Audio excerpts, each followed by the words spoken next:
We're here today with Dan Bisig, founder of College and Beyond. With college tuition on the rise, Dan helps families strategize on how to fund that huge college cost burden. And you know, Dan, I do have a daughter that's a sophomore in high school, and that college issue is right around the corner for us. Sure. You get involved with families in something called late stage planning. Maybe you can talk about that. Sure. One of the biggest things I've discovered out there is that unfortunately a lot of families have really waited almost too late to start doing college planning.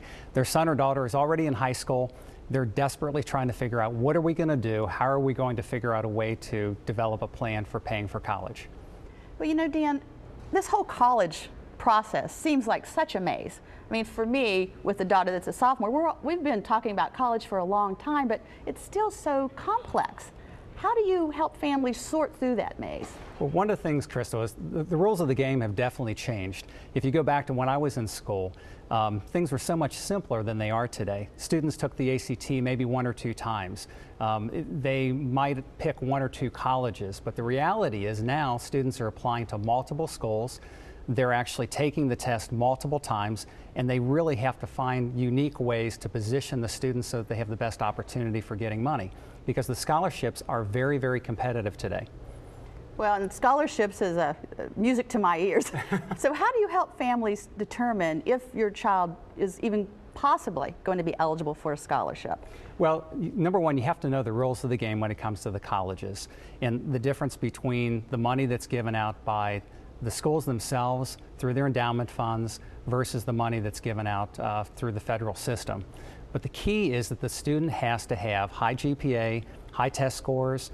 They have to have extracurricular activities that they've been involved in. They really have to do everything they can to try to position themselves so that when the decisions are made about handing out the money, they're going to have the best chance to get it. Well, let's talk about some of the biggest mistakes that you see families make, Dan. Number one, they don't calculate their expected family contribution early enough.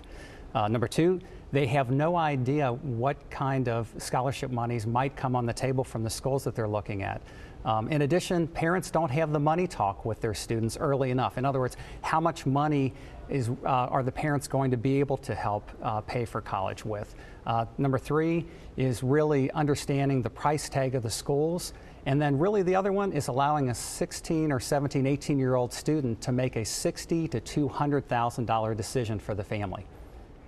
Well, that doesn't sound quite right to me. Why would we let a student make that decision? Well, it really comes down to not having the hard conversations early enough in the process so that mom and dad and the student can make a good choice when it comes to the college. You know, don't you think, as in our society today, often the whole college thing seems it's such an entitlement for a student?